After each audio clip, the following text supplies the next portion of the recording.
XXXXXX. Despite the fact that the safe house was dusty, filthy, and probably had not seen a soul in a long time, Makoto softly sighed as she cleaned it up.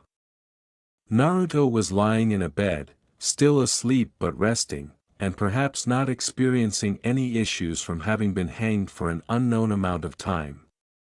She was not going home anytime soon, so fortunately the safe house fell into such disuse that no one in the clan remembered it, and if they did, they would never think to check it for her.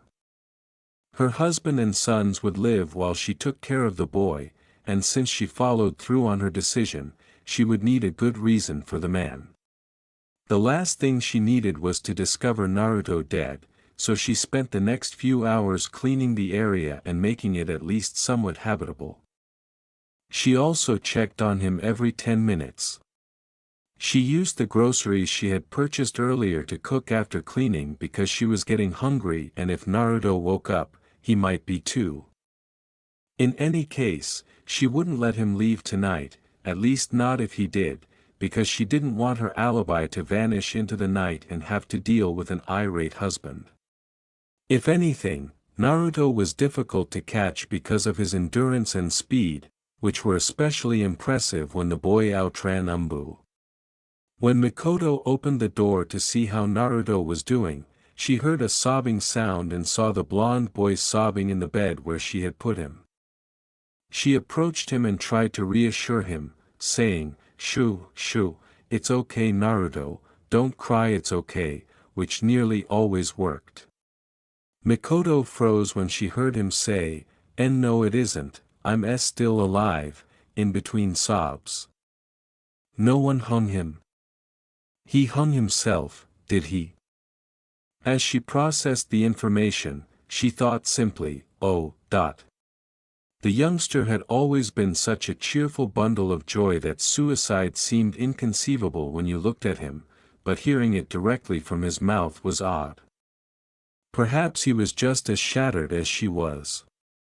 Mikoto dismissed the idea in her head, reasoning that she could at least somewhat identify with him because she was also broken, but that wasn't the reason she wanted to stop him from sobbing for many other reasons. Mikoto responded, "What do you mean? It should be a good thing you're alive, Naruto, you shouldn't be crying about it," in an attempt to help the kid change his negative attitude, at least temporarily. "Every morning I wish my Ka-san had drowned me when I was born," Naruto said, still lying on the bed with his arm covering his eyes. Mikoto listened quietly. "Then I make my way through the village, heading to the forest with the giant animals, the only place in this hell where a demon like me feels at home," he added, his sobbing having stopped as he continued to speak. "Sometimes people yell, 'Monster!' 'Animal!' 'Demon!' and then someone screams, 'Kill yourself!' and it takes me a moment to realize the voice is mine," he said, breaking down again. "By then I've made it to the forest and I've got a rope around my neck before I think about it, I hang from it and I pray to whatever being there is that I will die, but then I wake up, usually in my bed, I lay there and I cry because I'm alive for another day," he added. The only conclusion that made Mikoto's eyes widen a little was that it was the first time she had ever experienced an emotion. She couldn't put it into words, but as she stared at Naruto, she felt a strong desire, a longing, a yearning, a craving, and he was the cause. She had been feeling this for a while, and it wasn't anything physical because it seemed to come from the blonde. She was addicted to the way he made her feel, and she didn't care about anything else anymore. Mikoto gave him a gentle head rub, which somehow prevented him from crying, and then she gave him a hug. This surprised him greatly. "Don't be that way, Naruto-kun, I know it's late, maybe too late, but how would you like if I took care of you? Loved you and all of that?" she asked, knowing that he would oblige. If he didn't, she would make a greater effort to keep him near her because she wouldn't let him go after the emotions he evoked in her. Because he had seen Sasuke with her frequently and was intelligent enough to make the connection, Naruto responded, "But you're Sasuke's Ka-san," knowing her at least somewhat. "That doesn't matter right now, what matters is that you promise me that you stay with me and won't hurt yourself again, ever, do that and I'll make sure you're happy," Mikoto said, shaking her head as she gave him another hug, fearing that he might jump out of bed and leave. "Please. I can't just let you leave otherwise," she added in her mind, knowing that if she let him go, she would probably never see him alive again, and she would rather kill him than allow that to happen. His life couldn't get any worse even if she was lying, so he mentally shrugged and said, all right, I promise Sasuke's mom, I won't do it again," confused by everything and unsure of what to do. No one had ever acted this way around him or to him, and no one had ever hugged him or begged him about anything. She moved away from him a little and said, "Mikoto. My name is Mikoto, Naruto-kun. You can call me whatever you want, though," she added before giving him a gentle kiss that startled the blonde so much that she passed out while grinning and clinging to him. As she stopped talking and moving but was still holding on to him, Naruto asked, "Mikoto-san?" He wasn't complaining, but he was curious about what had happened to her, or more specifically, why she had just kissed him. He turned his head to look at her face and saw that she had fallen asleep. "Oh, I guess a nap's okay," he thought, a little taken aback to see her eyes closed and sleeping. He wasn't sure what to make of her, or anything else, but he chose to go to sleep as well, since he wasn't getting her off him.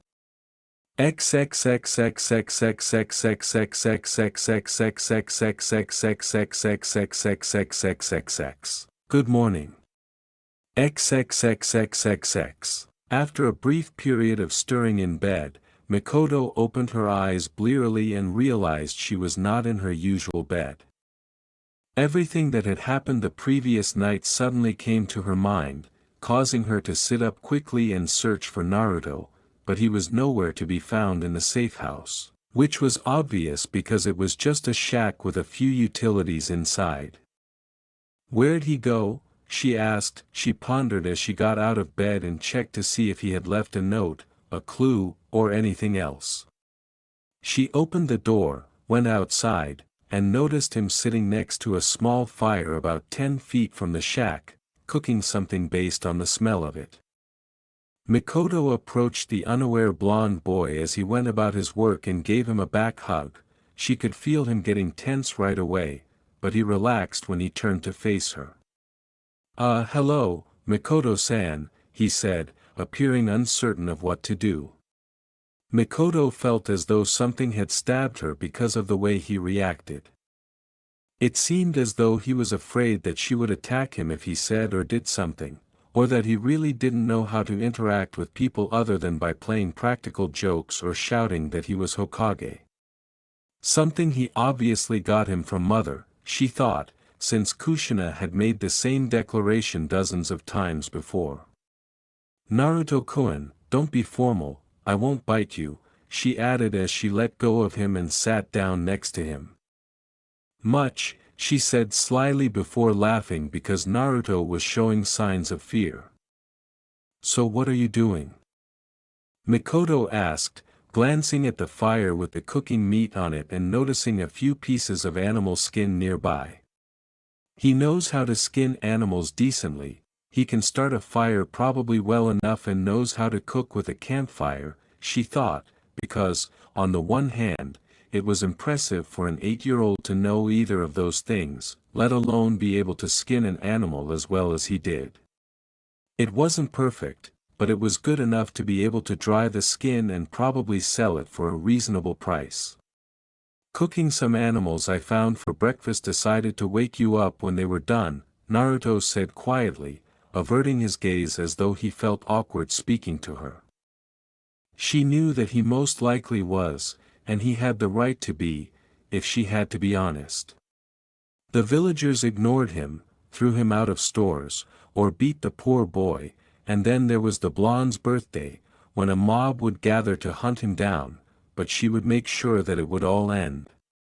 "Thank you, Naruto-kun, since you seem quite good at this, could I ask what you do with the animal's skin?"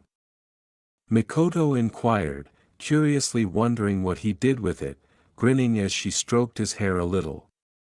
"I kind of just bury it," Naruto said, unable to think of anything else to do with the skin. He tried eating it, but it took him a few days to remove all the fur. Mikoto felt that made sense because he wouldn't know what to do with it and probably no one had taught him how to skin it in the first place, much less how to dry it so that he could sell it. However, now that she thought about it, would anyone buy it from him? The locals most likely wouldn't, but depending on how well the skin was maintained, a visiting trader might. Mikoto found it useful to teach the boy how to dry it. "How about I show you how to dry it?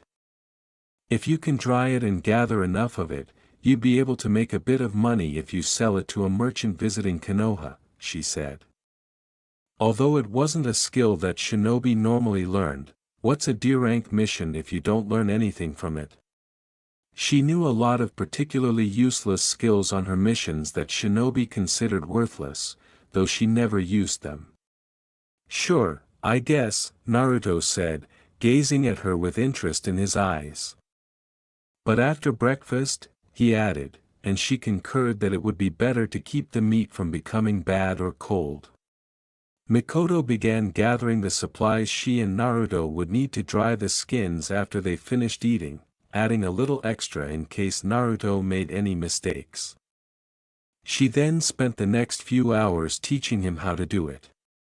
XXXXXX. A couple of hours later. XXXXXXXXXXXXXX. It was better than trying to eat or burying them, so Naruto walked with Mikoto carrying the dried furs.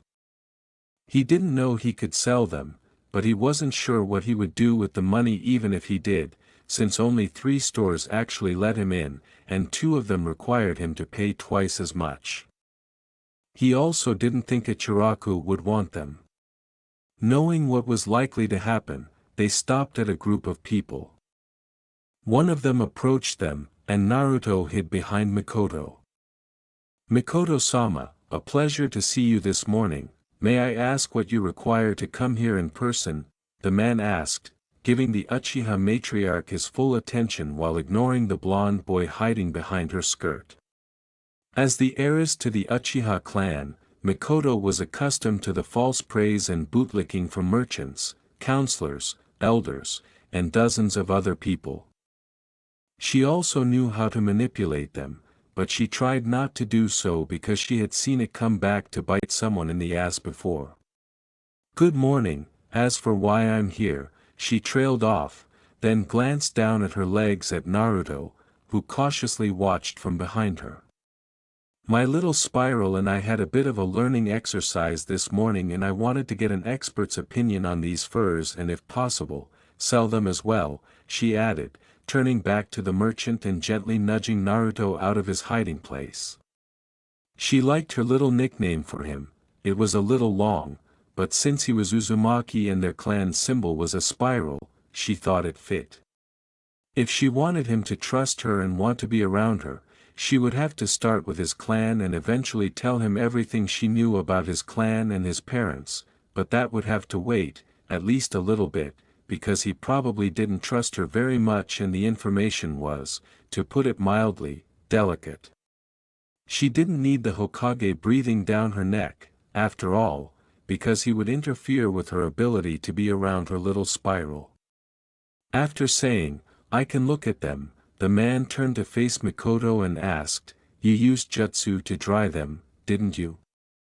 He then looked down at Naruto and the furs he was holding up to him.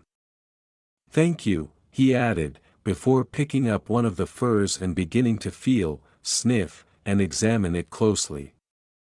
I wanted to show him how it was done, but I was a little impatient, Kuro-san, Mikoto said, wanting to please the blonde rather than wait the customary amount of time. It was taboo among the merchants, and many of them would not buy or sell goods created by jutsu because it could cause issues among themselves and the economy of the elemental nations in general. Nevertheless, it was good to get an opinion anyway.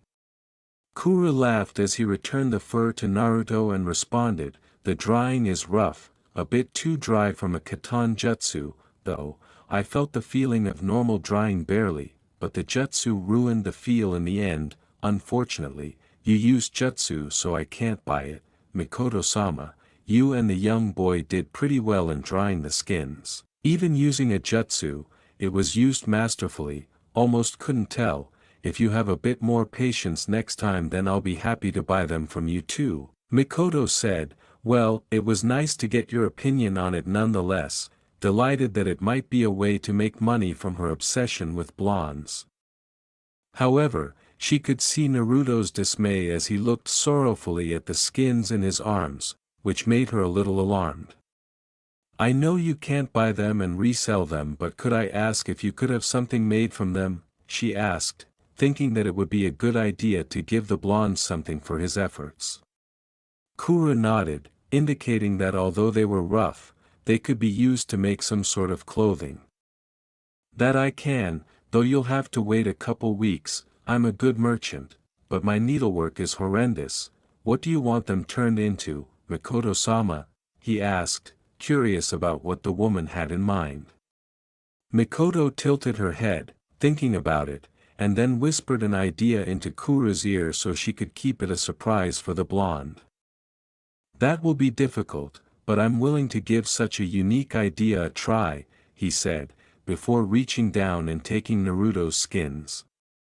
You can pay for this transaction when it's finished, Mikoto-sama, on the chance that it might not work out, Mikoto-sama, on the chance that it might not work out, Mikoto-sama. I'd rather you didn't pay for a finished product when I'm not even sure it'll work out as intended, he said. Mikoto nodded in agreement with his statement, but she was taken aback because she had anticipated that he would demand payment in full and upfront. Then I'll pay you when you've finished with it, Kuru-san. Now on to another piece of business. Could I look through your wares if it isn't too early in the morning? She asked, since she wasn't finished with the merchant yet or would be sooner rather than later. It was better than witnessing Guy employ his genjutsu with his smaller version, but it wasn't something she would grow accustomed to. It's never too early to do business, Mikoto-sama, Kuru said, beaming with the pride that only a merchant could have while conducting business. XXXXXX. After 2 hours. XXXXXXXXXXXX. Mikoto grinned since Naruto had spent the last 2 hours perusing the many items Kuru had for sale. At first, he had been wary when they arrived at the man's shop in the village and wasn't eager to buy anything, and she had anticipated that of him. Although he was obviously still uncomfortable and didn't choose anything, he did appear interested in a few things, so it required a lot of persuasion on her part to reassure him that everything would be okay as she would be starting to look after him.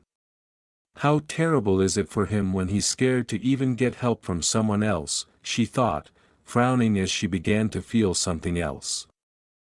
This led to dark thoughts, and based on her description of what she was going through, she concluded that she was angry. Mikoto felt angry at Konoha for bringing her cute little spiral to end her life, and she would dare make him afraid to get help, especially from her. They'd pay, she just needed to come up with a way to make them all pay. She turned to face the shop's entrance, heard the door open, and saw the regular clerk enter, probably to begin her workday. She appeared taken aback to see her supervisor, Kuru, herself, and Naruto. The woman said, "Kuru-sama, this is a surprise," and shut the door behind her.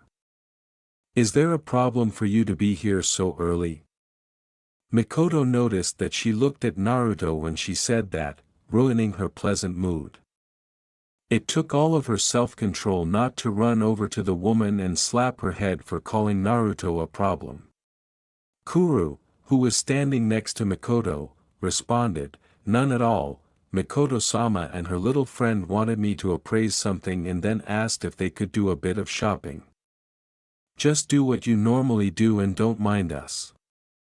Normally, watching Naruto look at various objects would be boring, but the two had begun making a private game out of his actions, and the fact that the blonde boy had become more interested in looking through the store after Mikoto said it was okay if he wanted anything, but he was still hesitant to actually grab anything. Mikoto decided to end the brief shopping trip because the blonde was unlikely to ask for anything and the clerk was making the store unpleasant with her presence and the covert glare she was giving her little spiral. "Naruto-kun, how about we go and do a few other things, and if you change your mind, we can always return," Mikoto said. She's added to the list, Mikoto thought icily because she had special plans for people on that particular list. Okay Miko," Naruto said before approaching her and standing beside her, half hiding from Kuru and the clerk.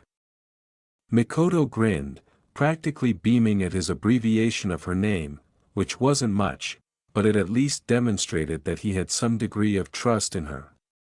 She wanted to give him a hug and never let go,